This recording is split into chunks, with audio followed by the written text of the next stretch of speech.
Ah, tidak usah sungkan begitu, putrimu saja memanggilku paman.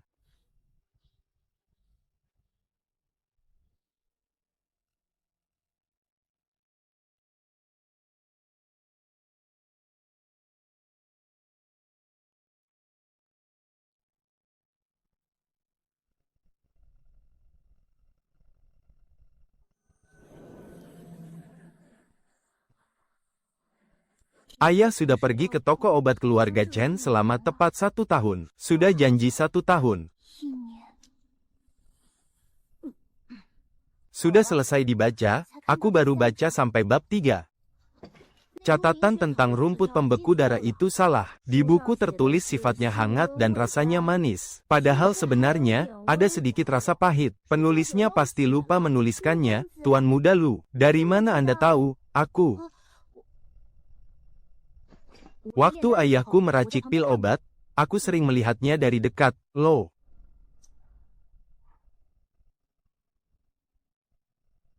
Apa sih ada di dalam?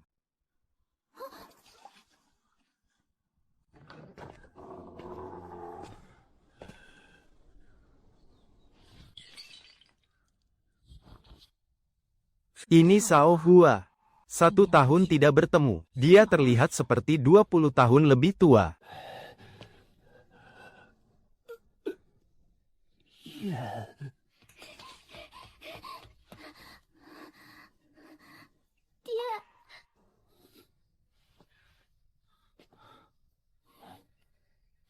Ayah, kau jadi kurus sekali. Kalau kurus begini jadi tidak tampan lagi ya? Tidak kok, biar ku buatkan kue osmanthus untuk ayah makan. Ya, kalau sudah makan nanti pasti gemuk lagi. Menjadi penguji obat selama 1 tahun, urat nadi dan tenaga dalamnya sudah rusak parah. Hawa murninya hampir lenyap sepenuhnya.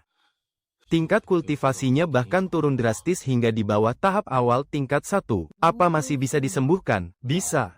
Tapi ada sisa-sisa khasiat obat beracun yang menyumbat urat nadinya. Walaupun dirawat dengan pil obat sekalipun, tidak tahu seberapa banyak yang bisa pulih kembali. Biarkan dia tinggal di sini dulu. Pastikan dia makan dan minum dengan baik. Kita pulihkan dulu kondisi fisiknya, baru bicara langkah selanjutnya. Soal kerusakan urat nadinya, aku akan cari akal. Kau punya cara?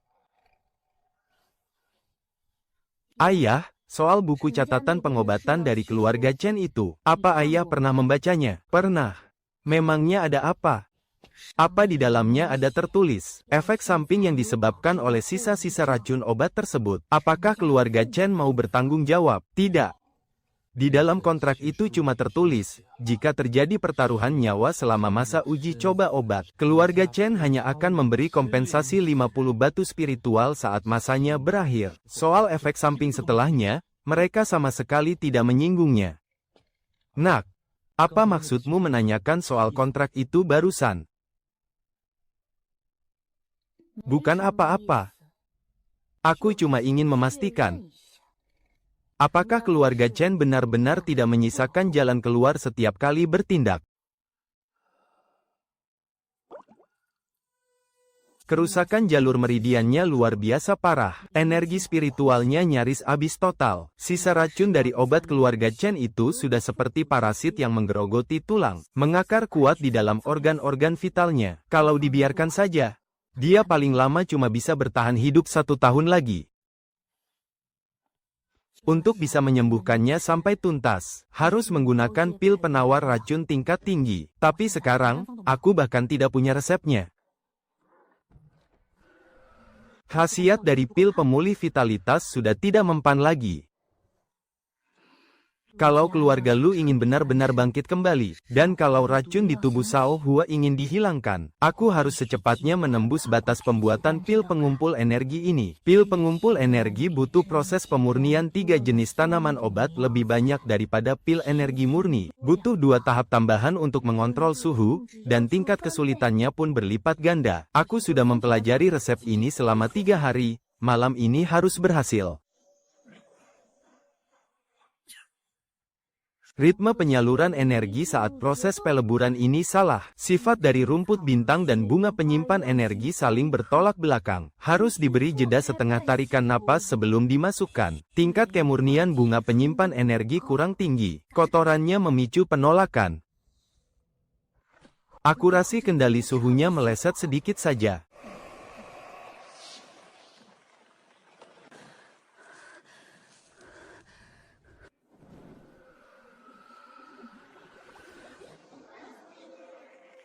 Tekan apinya.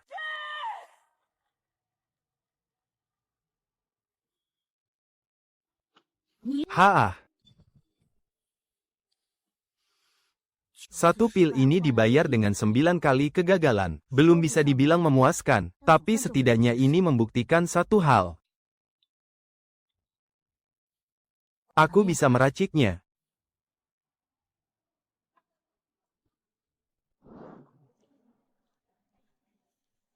Masih ada satu porsi terakhir.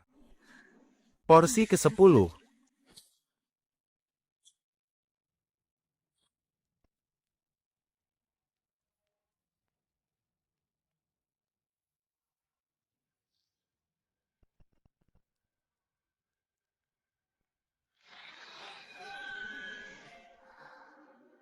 Ini dia.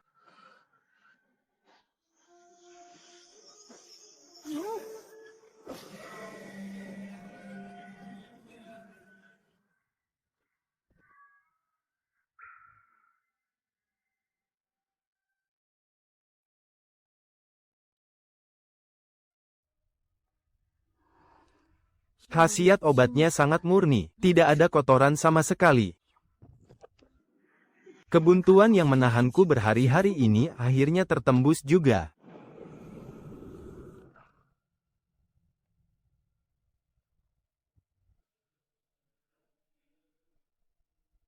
Ranah kultivasi.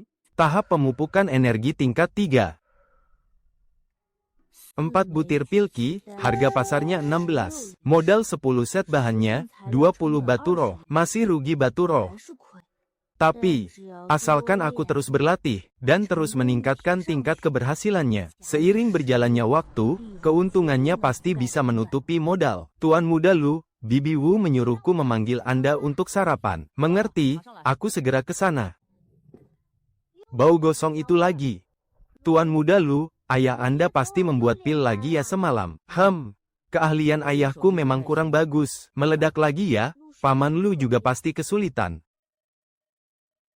Oh iya, Tuan muda Lu, ayahku sudah bisa turun dari ranjang hari ini. Dia bilang ingin mengobrol dengan Anda.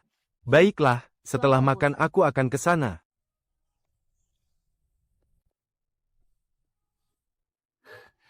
Nakseng, kau sudah datang, duduklah.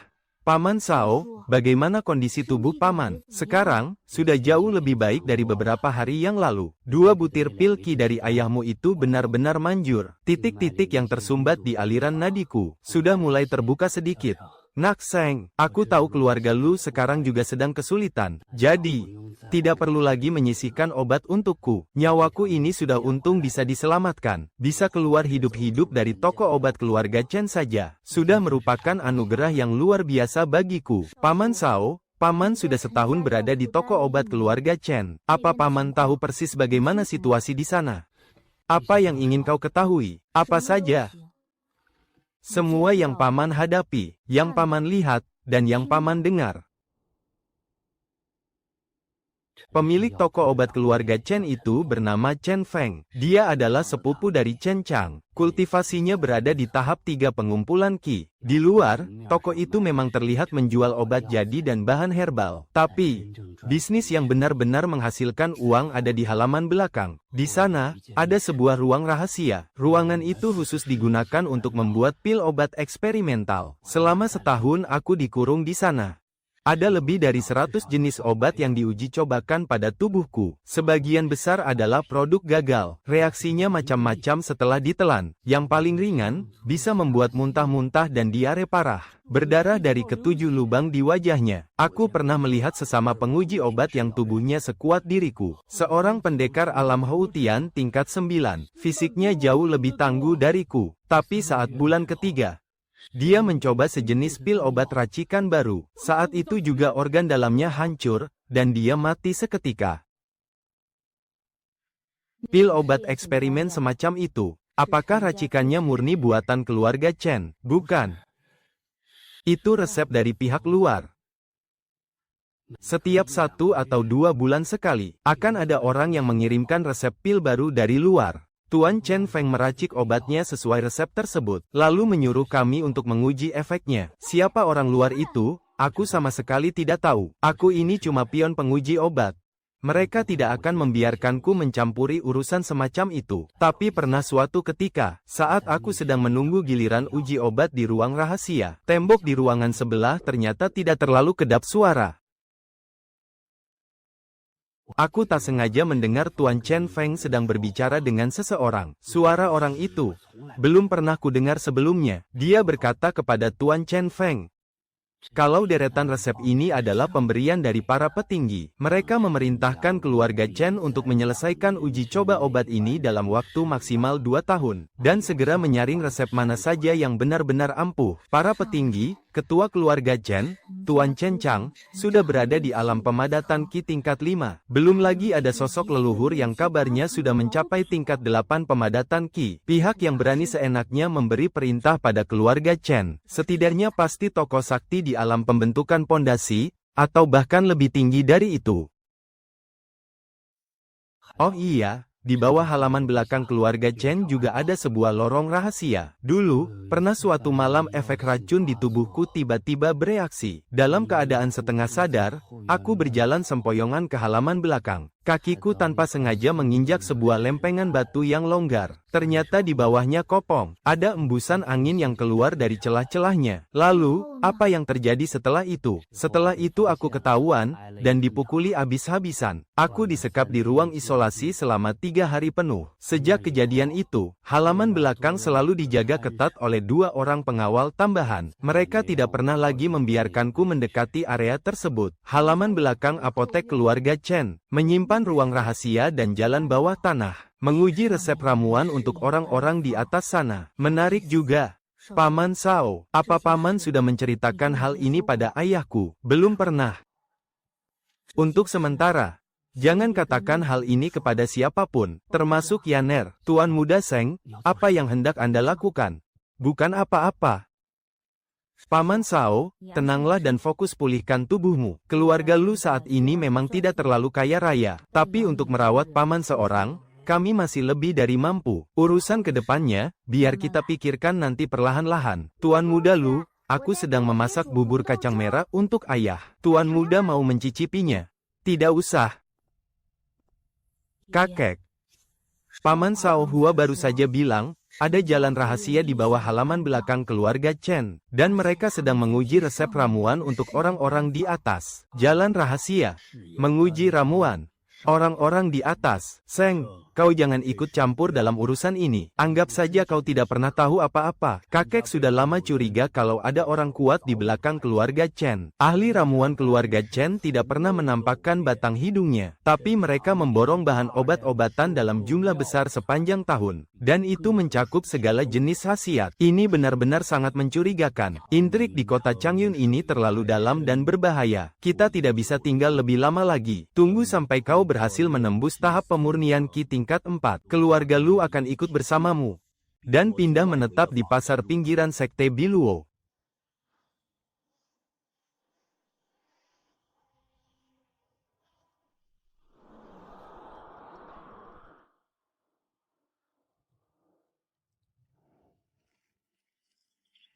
Fondasi kultivasi alam Houtian tingkat pertamanya sudah hancur total. 7 hingga 8 dari 10 titik meridiannya rusak parah. Efek obat di dalam tubuhnya sudah menjadi racun yang menggerogotinya. Bertahan hidup 1 atau 2 tahun lagi saja.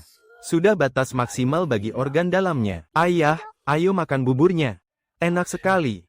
Jauh lebih lezat daripada buatan Bibi Wu. Kalau begitu, aku akan ambilkan semangkuk lagi untuk ayah, ya.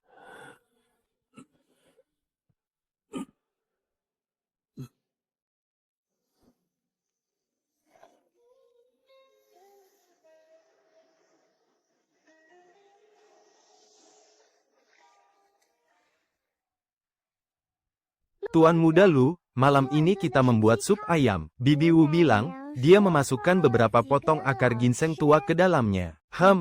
Kau sudah tambah